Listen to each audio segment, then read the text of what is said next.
Om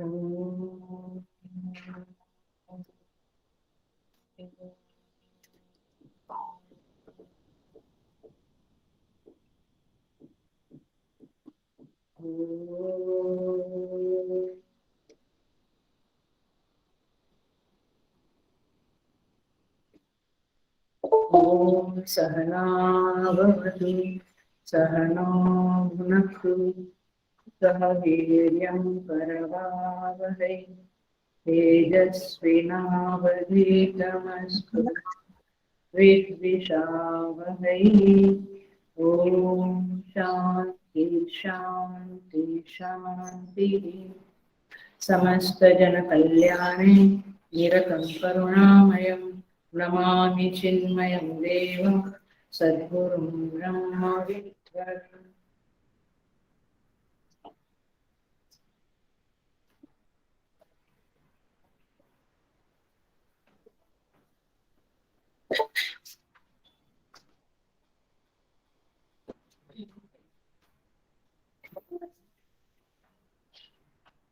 Hari Om, everybody. So,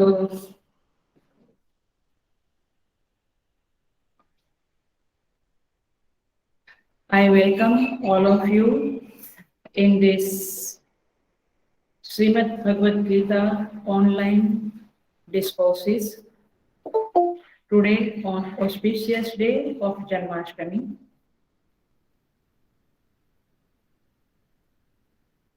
With great love and great respect.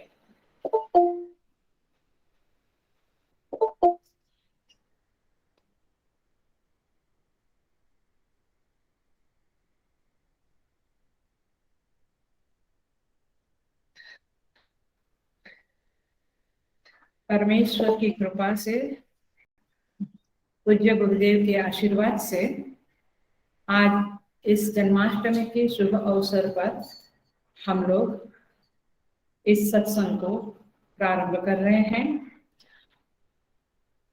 और हम भगवान से और पूज्य गुरुदेव से आशीर्वाद की याचना करते हुए उन्हें प्रणाम करते हैं। इस सृष्टि के सभी डिवाइन तत्वों से,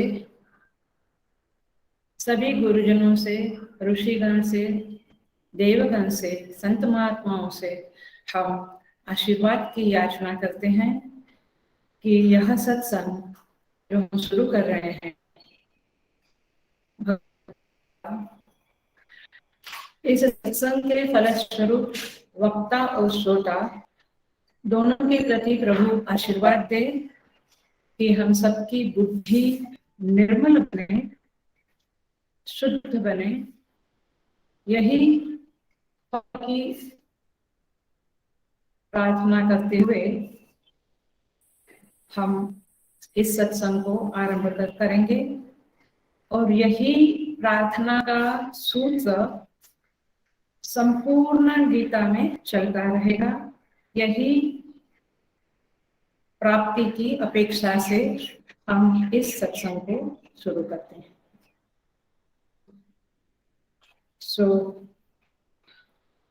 हम इस भगवद गीता को प्रारंभ करने के पहले हम भूमिका बनाते हैं। मैंने श्लोकाज में एंट्री मारने के पहले हम भूमिका बनाते हैं कि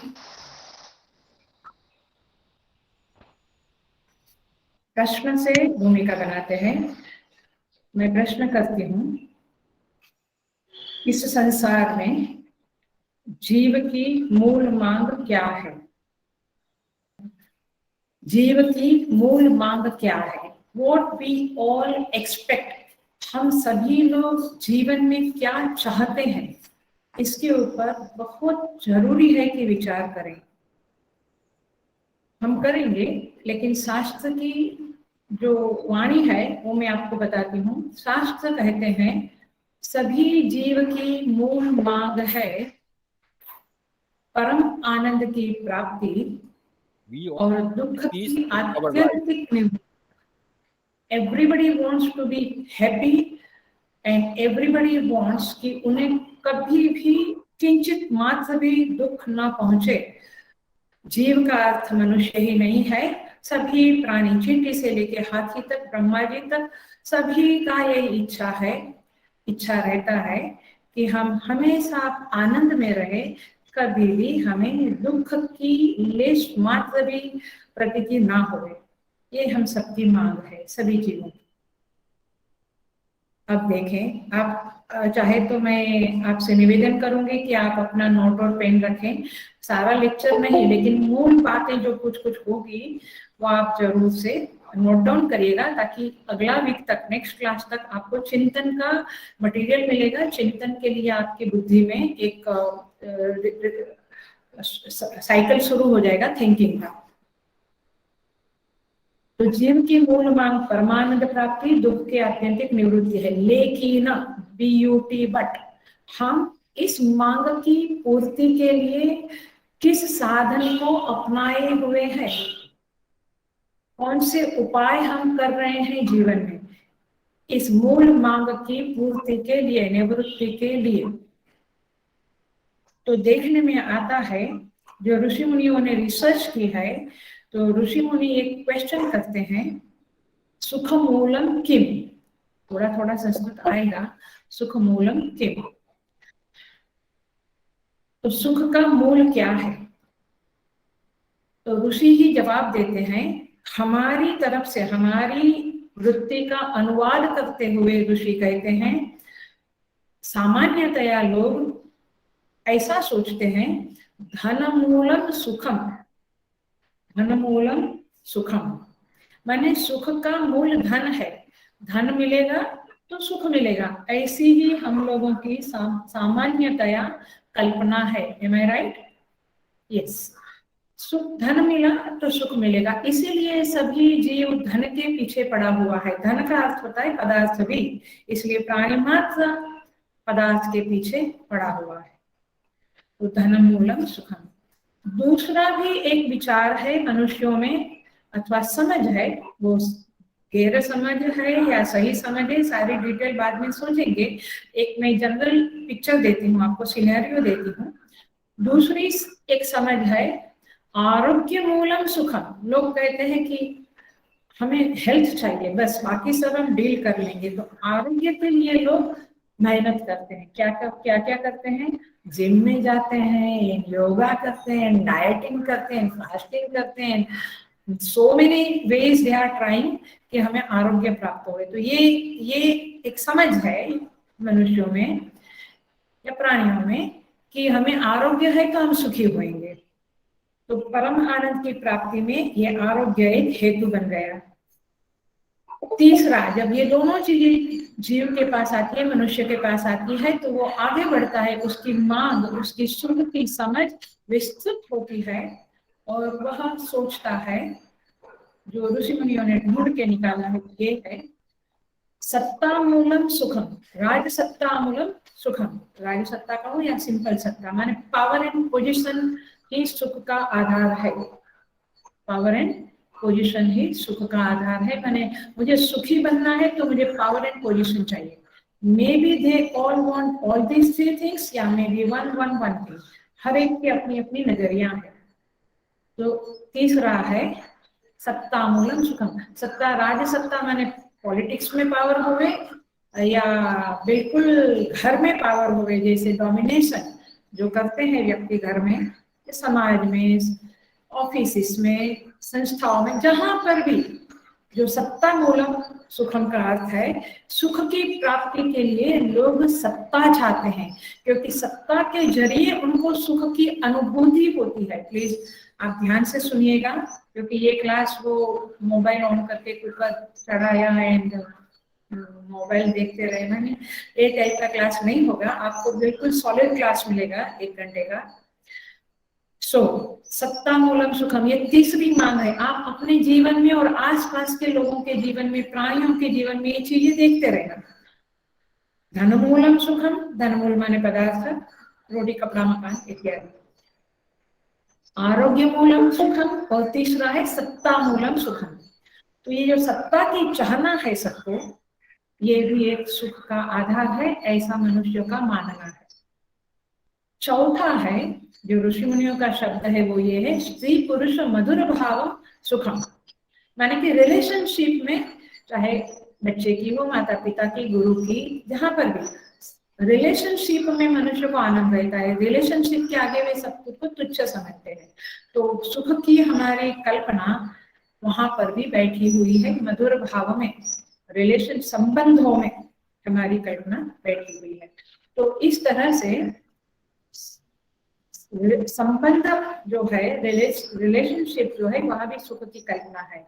और पांचवा है सद्बुद्धि परमं सुखम। ध्यान से सुनना, कहीं मैंने परम शब्द नहीं उपयोग किया है, ऋषि मुनियों की सर्च है, शोध है, सद्बुद्धि परमं सुखम। माने कई लोग ऐसे होते हैं जो कहते हैं कि सद्बुद्धि ही परम सुख है, वो मुझे मिला तो बाकी सब कुछ मिला। तो इस तरह से ये 5 की शोध ऋषि मुनियों ने की है, रिसर्च की है कि ये 5 जगह पे मनुष्य सुख ढूंढता है। बाकी जितना आपके चित्त में आता है वो इन 5 के अंदर अंतर्गत हुई चीजें हैं, क्योंकि ऋषियों ने कहा कि इसके अलावा और कहीं सुख की इच्छा मनुष्य नहीं करता है, प्राणी नहीं करते हैं। तो ये 5 जगह पे सुख की कामना करते हैं। ये प्राकृत में हम लोग सब करते हैं। मैंने कि एक बह रहा है, इस तरह का ट्रेंड बह रहा है और लोग किसी के पीछे भाग रहे हैं, दौड़ रहे हैं। लेकिन BUT बट श्रीमद् भगवत गीता क्या कहती है? इसलिए आप एक बात मेरे साथ जरूर समझ लेना कि मैं आपको ज्यादा इंफॉर्मेशन नहीं दूंगी, लेकिन मैं जो सिद्धांत होगा भगवत गीता का या जीवन का, उसको आप में इंजेक्ट करने के लिए वही सूत्र को पकड़ के पूरा 1 घंटा चलूंगी। एक ही सूत्र रहेगा और वो सूत्र आपके जीवन में बहुत इंपॉर्टेंट रहेगा, और इसीलिए उस सूत्र को आप नहीं छोड़ना दिमाग से। और वही मैंने प्रार्थना भी की है फलाकांक्षों के रूप में। तो सूत्र जो है वो पकड़ के रखना। तो गीता का जो सूत्र है, गीता जो बताती है कि सुख की प्राप्ति कैसे होगी आपको, तो वो गीता में ये नहीं है कि धन प्राप्त करोगे तो सुख मिलेगा। गीता में कहीं पर भी ऐसा नहीं है। एट द सेम टाइम ये चारों चीजें, 5 चीजें ऐसा नहीं कि नहीं चाहिए, हमें जरूर चाहिए, लेकिन वो परम सुख की प्राप्ति नहीं देगा। वो अवश्य आपको सुख प्रदान करेंगे। ये धन, आरोग्य, सत्ता, रिलेशनशिप, ये आपको अवश्य सुख प्रदान करेंगे, ना नहीं है। लेकिन जो हमारी मांग है कि मुझे हर घड़ी हर क्षण सुख चाहिए, आनंद चाहिए, वो ये चीजें नहीं दे पाएगी। इसीलिए हम भगवत गीता की शरण लेते हैं, भगवान परमेश्वर की, श्री कृष्ण परमात्मा की शरण लेते हैं कि उनका क्या कहना है इसके बारे में। तो जैसे हम आसपास बैठ के बातें करते हैं, तुम्हारा मत क्या है, तुम्हारा मत क्या है, ऐसे हम श्री कृष्ण भगवान से पूछते हैं कि आप क्या कहना चाहते हैं। तो भगवान क्या कहना चाहते हैं, तो अभी आप कुछ नहीं करना, बाद में मैं बुक खोलने को भी कहूंगी वगैरह वगैरह। अभी आप सुनिए और लिखिए एक आध पॉइंट आपको जो लगता है वो। तो गीता में भगवान 2nd चैप्टर में 64, 65, 66 नंबर के श्लोक में, द्वितीय अध्याय में कहते हैं, ध्यान से सुनना, और यही आंसर है परम आनंद की प्राप्ति का और दुख की आत्यंतिक निवृत्ति का। जो आपको पचे या ना पचे ये अलग बात है, लेकिन यही सच है और गीता का सच ही मैं आपके सामने रखती जाऊंगी। तो इसलिए यही सच है जो भगवान का उत्तर है। और इसीलिए ये स्वाध्याय हम क्यों करते हैं? नॉट टू टाइम पास के लिए तो अवश्य नहीं, लेकिन गीता में क्या है वो तो ठीक है, हम जिज्ञासा से सुनना चाहते हैं। लेकिन आप एक बात पक्का करिए, मैं आपको एक टेक्निक पहले क्लास में ही बताती हूँ कि आप अपने आप से सोचें कि मेरी इसके बारे में क्या समझ है, परमानंद की प्राप्ति के बारे में, सुख की प्राप्ति के बारे में मेरी क्या समझ है। Number 1 this side, and number 2 this side you keep Gita's answer. Shrimad Bhagavad Gita क्या कहती है, ये जब आप समझेंगे, गीता का वचन सुनेंगे, फिर आप अपनी जो समझ है उसको टटोलो, और वो समझ आपको सही लगती है तो go on with that. But all the time टटोलते रहना। और फिर गीता की जो समझ है उसको भी हृदय से लगा कर रखो। जिस दिन शुभ दिन होगा आपके जीवन में, उस दिन आपकी समझ हारेगी। हेलो, आप ध्यान से सुन रहे हो ना? क्योंकि मैं एक एक वाक्य बहुत इंजेक्ट करने के आशय से बता रही हूँ। आपकी समझ टूटेगी और गीता की समझ आपके ऊपर हावी होगी। उस दिन आपका जीवन बदलना शुरू हो जाएगा। मैं ये नहीं कहती हूँ कि एक दिन में जीवन बदल जाएगा, लेकिन वो समझ, क्योंकि आखिर ये सत्संग समझ की उत्पत्ति के लिए है, बुद्धि की उत्पत्ति के लिए है, सही बुद्धि की उत्पत्ति के लिए है। और इसीलिए आपकी गलत समझ मर जाएगी, नष्ट हो जाएगी, और गीता की सही समझ आपकी बुद्धि में आरूढ़ हो जाएगी। और वो जो सही समझ आरूढ़ हुई, वो सही समझ सारथी की माफिक आपको जीवन में आगे बढ़ाएगी। ख्याल में आ रहा है? इसीलिए गीता की हर बात को ऐसे केवल सुनने के लिए नहीं सुनना है हमें, लेकिन मेरी समझ के साथ तुलना करते हुए, अपनी समझ के साथ तुलना करते हुए उसमें संघर्ष कराना है। यही आपका मंथन होगा, यही आपका मनन होगा, चिंतन होगा। जब आप इस तरह से दोनों समझ का संघर्ष करोगे, आंख खोलकर जीवन में उस समझ के द्वारा कौन सी समझ आपको सुख दे रही है वास्तव में वो आप आंख खोलकर देखोगे, तब समझेगा कि गीता की समझ सही समझ है। और तब आप उसको छाती से लगाओगे, हृदय से लगाओगे, और फिर आपके जीवन में बदलाव शुरू होगा। मैं अगेन कहती हूँ, कितनी गीता सुन लो, कितने सत्संग कर लो, जब तक आप उन सत्संगों के वचन को, और मैं तो आपको ज्यादा वचन नहीं दूंगी, एक ही बात या दो या तीन बात पूरे 1 घंटे में बताऊंगी, बहुत सारे पॉइंट्स भी नहीं, इंफॉर्मेशन भी, लेकिन जो बात जीवन को सटकर लगी हुई होगी, तो आप उस बात को अपने जीवन में ढकोइए, झांकिए, ढूंढिए कि ये धनमूलम सुखम क्या सच है क्या। स्वयं को भी देखे और दुनिया को भी देखे, और उस सेंस में आप टीवी भी देखे, व्हाट्सएप भी देखे, नो प्रॉब्लम, बट ऐसे ही देखने में टाइम बर्बाद है। आप देखें, और फिर गीता ने जो कहा है उसके ऊपर विचार करिए, तो आपको लगेगा कि नो आई एम रॉन्ग। और जिस दिन आपको लगेगा मेरी बुद्धि में गलत समझ है, उसको आप हटा देंगे और गीता की सही समझ को आप आरूढ़ करेंगे, प्रस्तुत करेंगे आपकी बुद्धि में, और आपकी बुद्धि धीरे धीरे गीता की चाहत बन जाएगी, प्रेमी बन जाएगी, और तब जाके आपके जीवन में बदलाव शुरू होगा। तब तक कुछ नहीं होगा। कई बार लोग कहते हैं कि इतना सुनते इतना पढ़ते नहीं होता। इट्स वेरी नेचुरल, क्योंकि वो बुद्धि के पड़े हुए संस्कार वासनाओं को जब तक वाइप ऑफ ना करें, वाइप ऑफ माने घूस न डाले, उसको खत्म ना कर डाले, हटा ना डाले, तब तक कोई चेंज नहीं आएगा जीवन में। और इसलिए अब सुनिए, तो गीता कहती है कि परम आनंद की प्राप्ति का मूल माने सुख मूलम किम, ये प्रश्न का गीता जी उत्तर देती है, और वो है 2nd चैप्टर 64, 65, 66। मैं चैंट करूंगी, जस्ट आपको एक टेक्स्ट मिले, आह्लाद मिले, और फिर मैं हल्का फुल्का उसका ट्रांसलेशन करके आपको उसका मर्म खोलूंगी। गीता जी कहती है, राग द्वेष वियुक्तैस्तु विषयानीन्द्रियैश्चरन् आत्मवश्यैर्विधेयात्मा प्रसादमधिगच्छति प्रसादे सर्वदुःखानां हानिरस्योपजायते प्रसन्नचेतसो ह्याशु बुद्धिपर्यवतिष्ठते नास्ति बुद्धिरयुक्तस्य न चायुक्तस्य भावना न चा भावयतः शान्तिः अशान्तस्य कुतः सुखम्। अशान्तस्य कुतः सुखम् माने कहते कुतः सुखम्, यदि बिगनिंग से रागद्वेष वियुक्तेषु, मैं पूरा मर्म को एक लाइन में बोल के फिर और बता दी।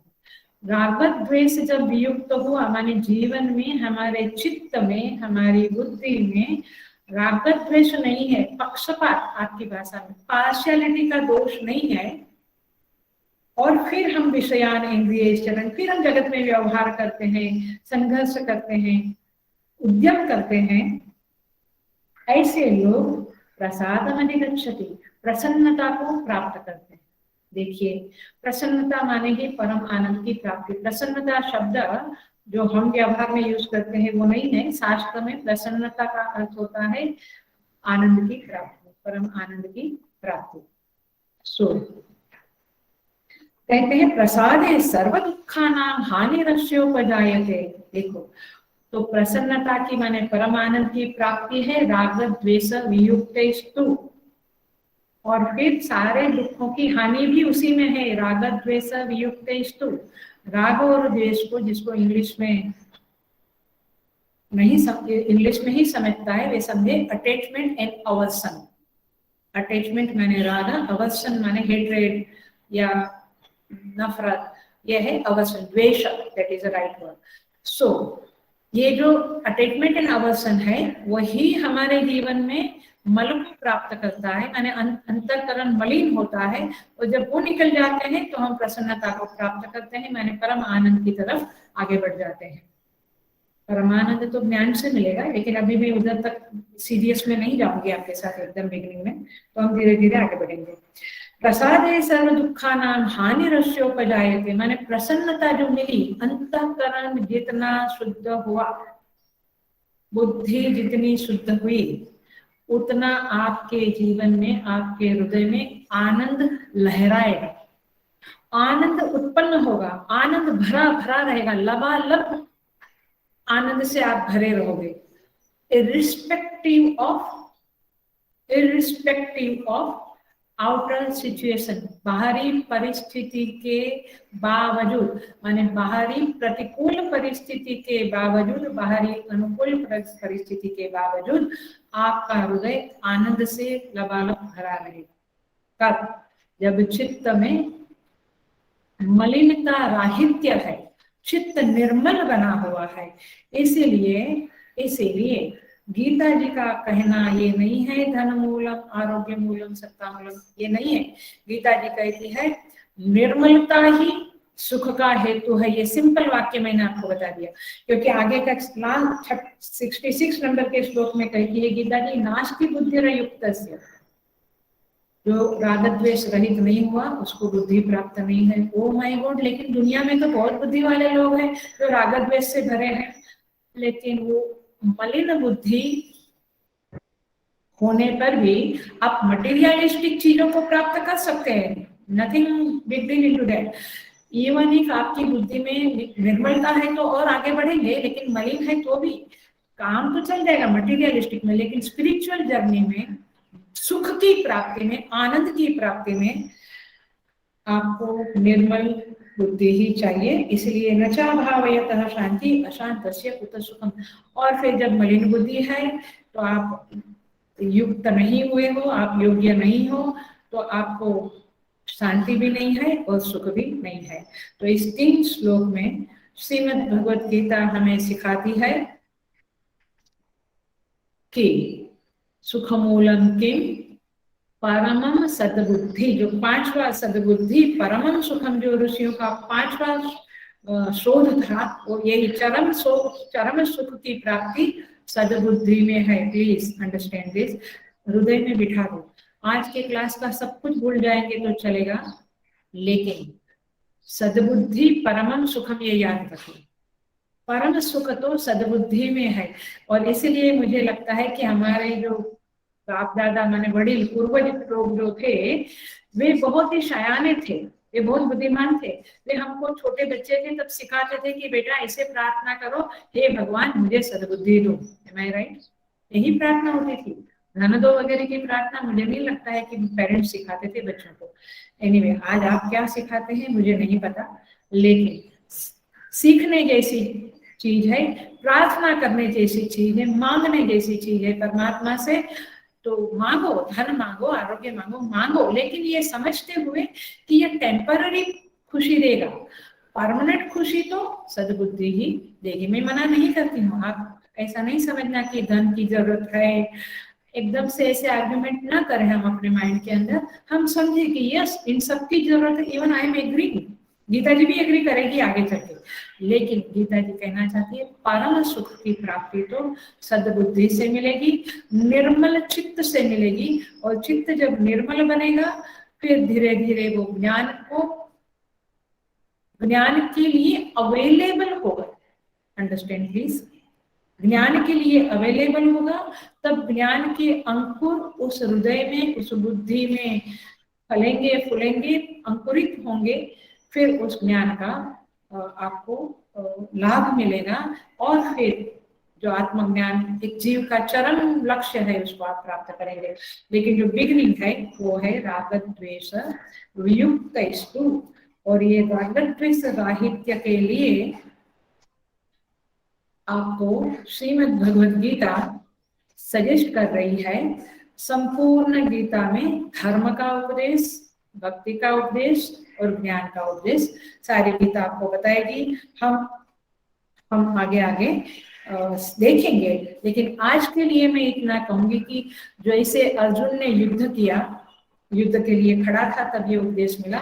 हम लोग के जीवन में भी कंटिन्यूअस युद्ध है। युद्ध का मतलब ये एटम बम या तलवार वाली बात नहीं, या धनुष बाण वाली बात नहीं है।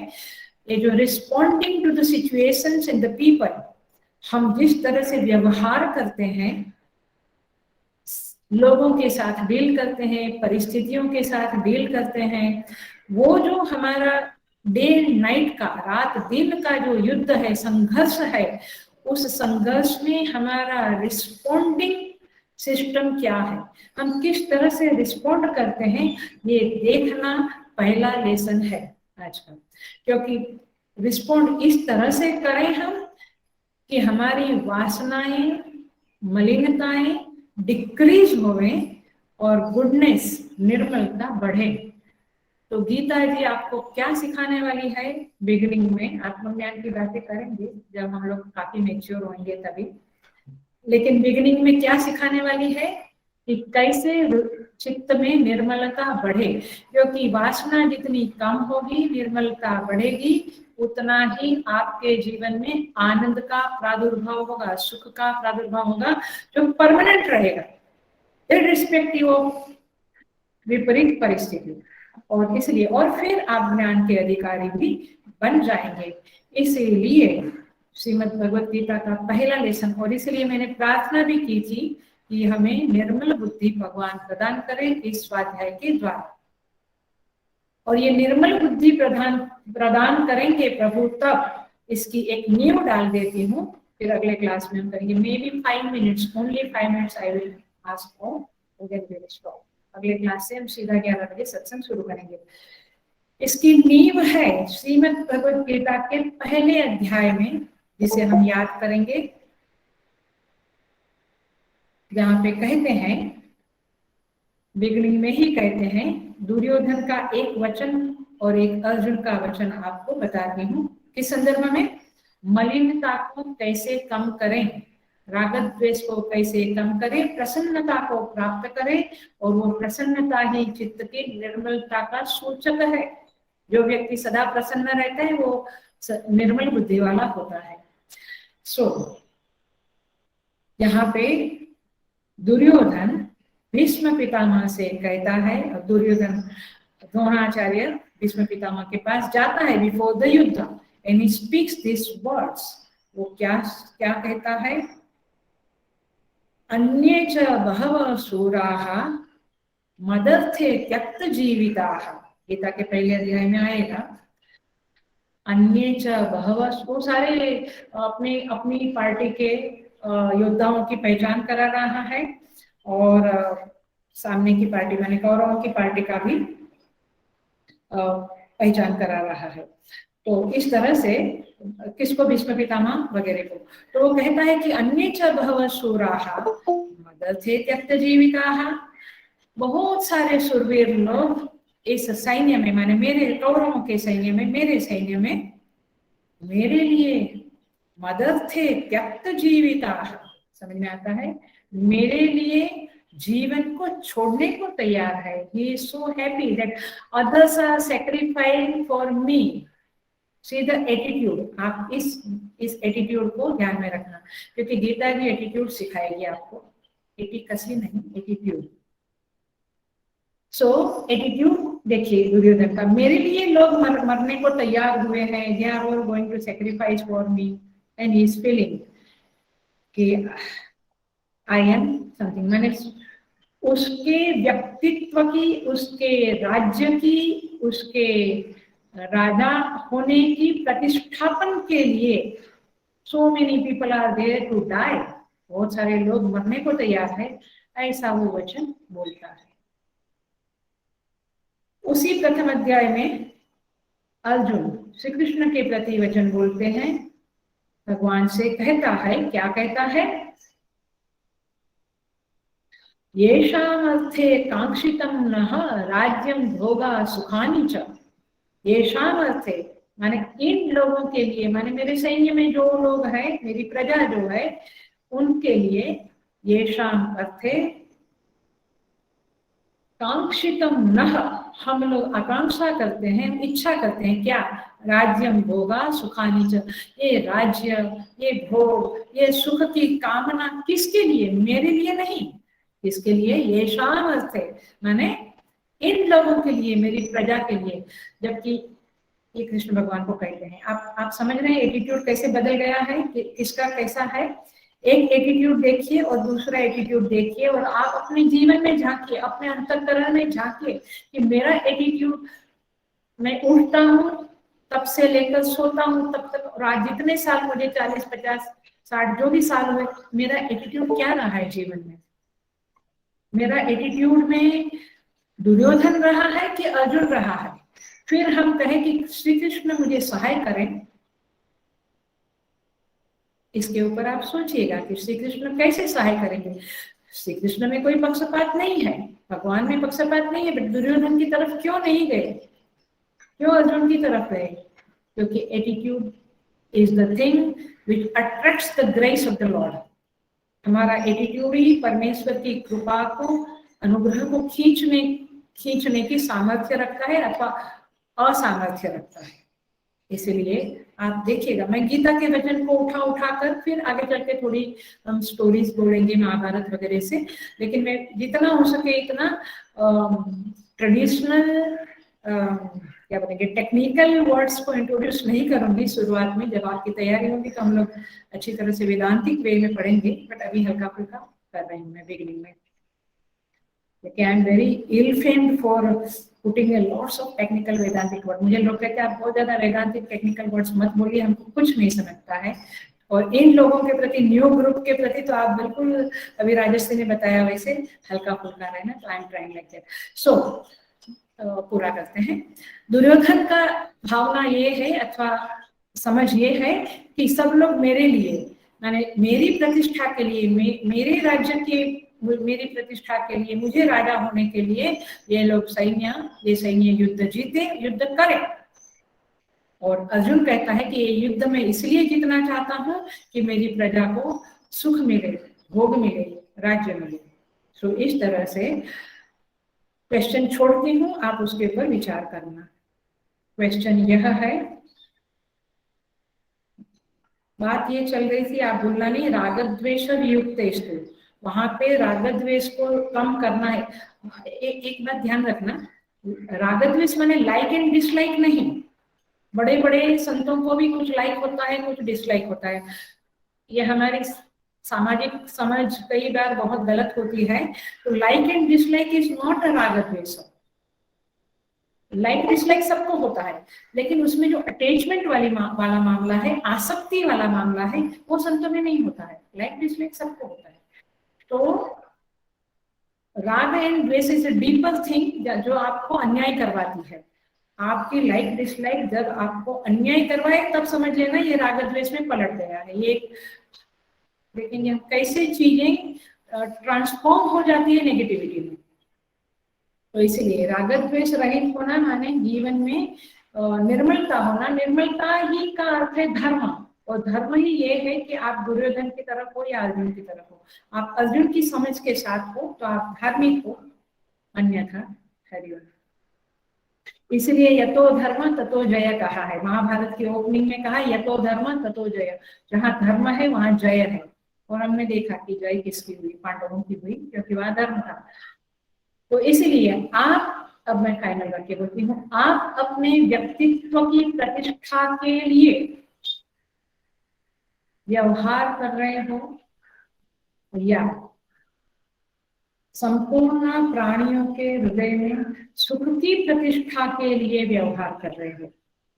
Just think about it. Again बोलती हूँ, मेरे खुद के सुख के लिए, सुख की प्रतिष्ठा के लिए मैं सारा कुछ डेट कर रहा हूँ, या प्राणियों के, माने संपूर्ण ना लो, एक आपका एक दायरा बनाओ, कुछ दायरे के कुछ जीव बनाओ, पशु पक्षी प्राणी मनुष्य सब, समाज, आपकी सोसाइटी, आपका गांव, आपका देश, आपका विश्व, जो भी, आप संपूर्ण प्राणियों के हृदय में सुख की कामना स्थापना करने के लिए आपका व्यवहार है।